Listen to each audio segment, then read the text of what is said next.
اعوذ باللہ من الشیطان الرجیم، بسم اللہ الرحمن الرحیم۔ رب اشرح لی صدری ویسر لی امری واحلل عقدۃ من لسانی یفقہوا قولی۔ اس سے پہلی ویڈیو میں ہم نے ایک اسٹے آرڈر کا ذکر کیا ہے، جس میں سپریم کورٹ کے 8 جج صاحبان نے پریکٹس اینڈ پروسیجر بل کے اوپر اسٹے کیا ہے۔ تو اس کی بقیہ تفصیلات اس ویڈیو میں آج ہم ڈسکس کریں گے کہ مختلف آراء ہیں اس اسٹے کے اوپر کہ کیا یہ قابل عمل ہوگا، اس کے اوپر حکومت عمل کرے گی، اور اس کی ویلیڈیٹی کیا ہے، کیا یہ ویلڈ آرڈر ہے قانون کی نظر میں کہ نہیں۔ اب میں عرض کروں کہ سپریم کورٹ کا جو آرڈر ہے یہ ویلڈ ہے، اور اس کی ویلیڈیٹی کا تعین بھی سپریم کورٹ نے ہی کرنا ہوتا ہے۔ جو سپریم کورٹ کا آرڈر ہوتا ہے وہ فائنل آرڈر ہوتا ہے، تو اس لیے یہ تو الگ بات ہے کہ یہ آپ کو پسند ہو یا آپ کو ناپسند ہو، بٹ اس کو صرف ایک ہی طریقہ ہے کہ اگر سپریم کورٹ کا کوئی آرڈر ہے تو اس میں آپ ریویو فائل کر سکتے ہیں۔ اس کے علاوہ آپ کے پاس دوسری کوئی آپشن ہی نہیں۔ اس کی اس میں پروویژن نہیں ہے، نہ قانون میں ہے نہ کوئی آئین میں ہے کہ سپریم کورٹ کو فیصلہ جاری کرے تو اس میں آپ کوئی ریزولوشن پاس کر دیں، اس میں کوئی آپ جواز پیش کر دیں، اس میں ایف اینڈ بٹس سے کوئی کام نہیں چلے گا۔ وہ آرڈر جو ہے وہ آرڈر ہے، اور اس نے امپلیمنٹ ہونا ہے in true letter and spirit, اگر سپریم کورٹ چاہے۔ جو میں نے بات کی کہ یہ قابل عمل ہوگا کہ نہیں، تو اگر سپریم کورٹ چاہے تو یہ عمل اس کے اوپر ہونا ہے، اور جو اس کو ڈیفائی کرے گا، اس پہ عمل درآمد نہیں کرے گا آرڈر پہ، وہ یہ آرڈر ہو یا کوئی بھی آرڈر ہو، تو وہ کنٹیمپٹ کا مرتکب ہوگا۔ اور کنٹیمپٹ جو ہے اس میں چونکہ یہ پروویژن موجود ہے کہ یہ میٹر جو ہے یہ کنٹیمنر اور کورٹ کے درمیان ہوتا ہے، تو اگر کورٹ چاہے تو اس کنٹیمنر کے خلاف پروسیڈ کر سکتی ہے، اس کو کنٹیمپٹ آف کورٹ میں سزا ہو سکتی ہے، اور اگر وہ سرکاری کوئی عہدیدار ہے، بے شک وہ کوئی پولیٹیکل لیڈر ہے، تو وہ نااہل بھی ہو سکتا ہے اپنے عہدے پہ۔ اس میں یہ جواز یہ تلاش کیا جا رہا ہے کہ چونکہ اس میں یہ معاملے کو کیبنٹ میں لے جایا گیا ہے، اور پھر اس کو اسمبلی میں لے جایا گیا ہے، وہاں ایک قرارداد پاس کر کے ریزولوشن پاس ہو گئی جی کہ یہ جو الیکشن کے اوپر یہ جو آرڈر ہے سپریم کورٹ کا، تو اس کے اوپر عمل درآمد نہیں ہو سکتا۔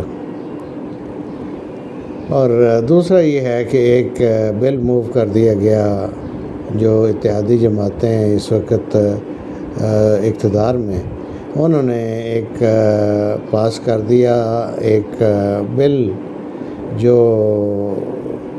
سپریم کورٹ کا جو سو موٹو نوٹس لینے کا جو اختیار ہے انڈر آرٹیکل 184(3), اس کو کنڈیشنل کرنے کے لیے ایک قانون سازی کرنے کی کوشش ہو رہی ہے، اور اسی کے اوپر اسی اٹیمپٹ کو روکنے کے لیے یہ اسٹے کیا ہے سپریم کورٹ نے کہ اس کے اوپر عمل درآمد روک دیا جائے، اس کے اوپر یعنی اس بل کے اوپر عمل درآمد روک دیا جائے۔ اب سوال لوگ یہ کر رہے ہیں، اور یہ زیادہ تر وہی سوال کر رہے ہیں جنہوں نے یہ بل انیشیٹ کیا، یہ بل موو کیا، یا جو پس پردہ لوگ ہیں وہی اس کے اوپر یہ اعتراض بھی اٹھا رہے ہیں کہ یہ جی ابھی بل بنا نہیں ہے تو اس کے اوپر ایکشن لے لیا گیا ہے، تو سپریم کورٹ یہ ایکشن لے سکتی ہے کہ نہیں؟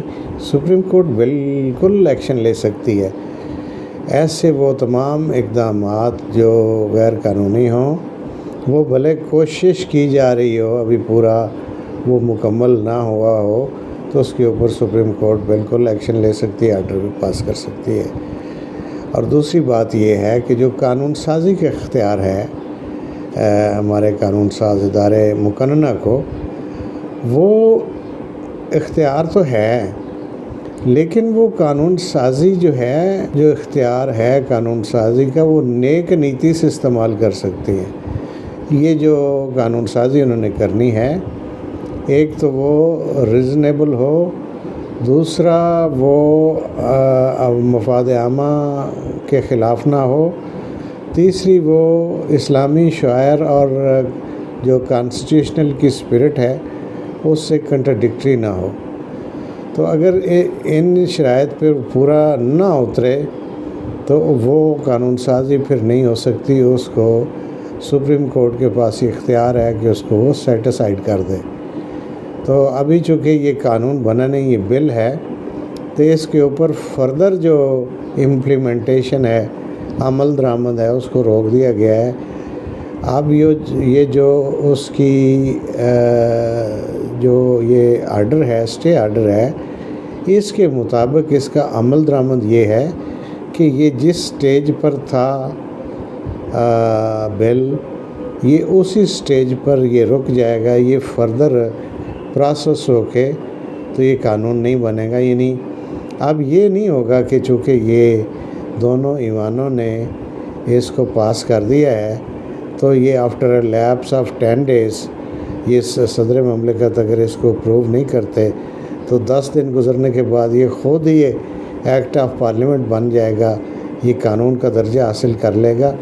اس کو ریسٹرکٹ کیا گیا، سپریم کورٹ نے اس کو روک دیا ہے کہ اس کے اوپر فردر عمل درآمد نہیں ہوگا، یعنی اب یہ قانون نہیں بنے گا، اور اس کی فردر جو ہے وہ سماعت مقرر کی ہے 2 مئی کو سپریم کورٹ نے۔ تو یہ اس کا جواب ہے جو سارے اس میں کویسچن اٹھائے جا رہے ہیں کہ عمل درآمد ہوگا یا نہیں ہوگا، اس کے اوپر بالکل عمل درآمد اور تو کوئی چارہ ہی نہیں ہے۔ ہاں، اس پہ یہ ہے کہ آپ اس میں قراردادیں نہیں پاس کر سکتے، اس میں آپ صرف ریویو فائل کر سکتے ہیں۔ اور یہ جو اکابرین ہیں، ہمارے جو لیڈر ہیں سیاسی، یہ جو کوشش کر رہے ہیں، یہ قانون کو ہم سے اچھا سمجھتے ہیں، یہ جانتے ہیں کہ اس وقت جو ارباب اختیار ہیں، جو اس وقت اقتدار میں لوگ ہیں، وہ الیکشن نہیں چاہتے، اور یہ صرف ڈیلینگ ٹیکٹکس ہیں۔ انہیں یہ پتہ ہے، آلریڈی پتہ ہے، یہ ہر ایک کو پتہ تھا کہ یہ جو اٹیمپٹ کر رہے ہیں سو موٹو جو اختیار ہے سپریم کورٹ کے چیف جسٹس کا، اس کو لمٹ کرنا یا اس پر کنڈیشن عائد کرنا، یہ نہیں کر سکتے۔ اگر یہ کریں گے تو سپریم کورٹ اس کو سیٹ اسائیڈ کر دے گی۔ اس کا جواب تو یہی تھا۔ یہ اگر قانون بن بھی جاتا تو یہ اس کو سپریم کورٹ نے اڑا دینا تھا، اور یہ لے دے بھی اسی پہ کر رہے تھے کہ یہ خود بھی کہہ رہے تھے کہ جی ہم قانون بناتے ہیں تو کورٹ اڑا دیتی ہے اس کو، تو پھر ہمارا تو یہ مینڈیٹ کدھر گیا، یہ ہمارا اختیار ہے، ہمارا استحقاق ہے، یہ اس کو نہیں مانتے تو ہم بینچ کو نہیں مانتے۔ بھائی، آپ کے ماننے نہ ماننے سے تو یہ بات نہیں بنے گی۔ قانون کے بغیر اور کسی اصول قانون کے بغیر تو قومیں اور ملک ریاستیں نہیں چلتی۔ آپ کو ماننے، آپ کے یا نہ ماننے سے بات نہیں بنے گی، اس سے نظام ہی نہیں چلے گا۔ چونکہ یہ آج جو چیز آپ کو سوٹ کر رہی ہے، کل یہ آپ ہی کے خلاف جائے گی۔ کل آپ سارے لیڈر ہی کہتے تھے کہ الیکشن اگر التوا میں گیا، الیکشن لیٹ ہوا تو نواز شریف صاحب، مولانا فضل الرحمان صاحب اور دوسروں کی تقاریر موجود ہے ریکارڈ کے اوپر، تو وہ کہتے تھے کہ ایک دن تو دور کی بات ہے۔ نواز شریف صاحب نے کہا تھا کہ ایک دن تو دور کی بات ہے، ایک لمحہ بھی آگے الیکشن کیا تو ہم لڑ جائیں گے، ہم اس کے لیے ٹکرائیں گے، ہم یہ ایک گھڑی بھی وہ کہتے تھے ہم آگے نہیں جانے دیں گے۔ الیکشن کے التوا کے موقف پر ان کا اتنا سخت سٹانس تھا، اور یہی مولانا فضل الرحمان صاحب کا بھی تھا۔ آج کیا ہو گیا ہے؟ آج جو ہو گیا ہے وہ پتہ ہے آپ کو کہ اس وقت جو حالات ہیں، جو پرفارمنس ہے آپ کی، اس کی وجہ سے آپ کو بالکل کلیئر نظر آ رہا ہے کہ اب اگر الیکشن ہو جائیں تو وہ مینڈیٹ آپ کو عوام کا نہیں ملے گا. عوام آپ کو مسترد کرے گی آپ کی پرفارمنس کی وجہ سے. چونکہ آپ جو کہہ کے آئے تھے اس وقت آپ نے کہا تھا کہ جی مہنگائی مارچ ہم کر رہے ہیں. عمران خان جو ہے وہ ملکی معیشت کا دشمن ہے، وہ ڈبو رہا ہے، اور ہم جو ہے اس کے آگے بند باندھنا چاہ رہے ہیں. اور جگنوؤں کو راستہ تو یاد ہونا چاہیے. اس طرح کی باتیں کرتے تھے شہباز شریف صاحب. ہاں جی، تو کہتے تھے کہ مشکل ہے، جو ملکی معیشت ہے وہ تباہی کے دہانے پر ہے، اور مشکل مالی اور معاشی حالات ہیں، لیکن ہم اس کو نکالیں گے. آج آپ کہتے ہیں جی کہ یہ تھا تو اس نے یہ کر دیا، تو یہ سارا جو امپیکٹ آ رہا ہے یہ عمران خان کی وجہ سے آ رہا ہے. تو یہ بھی آپ پہ سوال اٹھائے جا رہے ہیں. پارلیمنٹ میں یہ سوال اٹھے ہیں کہ بھائی آپ کیوں آئے تھے پھر. اور یہ بالکل انتہائی نامناسب گفتگو آپ کرتے ہیں. جب گورنمنٹ میں آتے ہیں اس وقت آپ وعدے کرتے ہیں، آپ نے مفادات کے لیے گورنمنٹ میں آتے ہیں، آپ نے مفادات کے حصول کے لیے اقتدار حاصل کرتے ہیں، اور عوام کو لولی پاپ دیتے ہیں، جھوٹے وعدے کر کے آتے ہیں، ان پہ عمل درآمد نہیں کرتے، اور پھر کہتے ہیں جی وہ تو پچھلی حکومت. یہ شروع سے ہم یہی سوچ، جس کی جتنی عمر ہے نا، جب سے پاکستان بنا ہے، ہم یہ اپنے اکابرین ہمارے جو قائدین ہیں ان سے ہم یہی سنتے آ رہے ہیں. مشکل حالات ہیں اور ہم ان سے نکل جائیں گے. بس آپ تھوڑی تکلیف اور برداشت کریں. آپ کو یہ مشکل حالات فیس کرنے پڑیں گے. آپ کو مہنگائی کا سامنا کرنا پڑے گا، ٹیکسوں کا بوجھ عوام کو اٹھانا پڑے گا. مگر یہ نہیں کہتے کہ ہم جناب مراعات نہیں لیتے، ہم اپنی انٹائٹلمنٹس چھوڑتے ہیں. اپنی تنخواہیں آپ خود بڑھا لیتے ہیں، اپنی مراعات آپ نے خود فکس کی ہوئی ہیں. ہاں جی، اپنی مراعات اور دوسرے جو آپ کے پرکس اینڈ پریولیجز ہیں، میں لفظ اللہ تللہ نہیں استعمال کرتا، اگرچہ میڈیا پہ یہ استعمال ہوتا ہے تو، لیکن میں مناسب نہیں سمجھتا.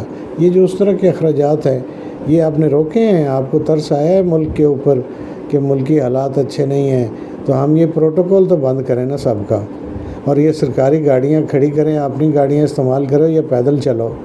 ایک بندے نے جانا ہے تو سائیکل پہ جائے. ایک وہ میں نے دیکھی ہے پکچر جس میں جو فرانس کا پریزیڈنٹ ہے وہ سائیکل پہ جا رہا ہے اپنے دفتر، اور یہاں ہمارے پرائم منسٹر جب جا رہے ہوتے ہیں وہ موو کرتے ہیں تو ان کے ساتھ 60 70 80 گاڑیوں کا قافلہ ہوتا ہے. نہیں ہوتا؟ آپ مجھے بتائیں. تو آپ کو خود خیال کرنا چاہیے.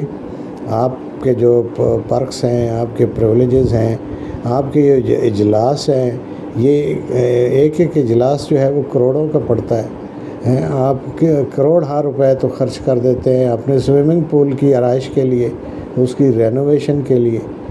بھائی غریب ملک ہے، لوگ غریب ہیں، ان کے اوپر کتنا بوجھ اور ڈالنا ہے، مارنا ہے ان کو. بہت شکریہ.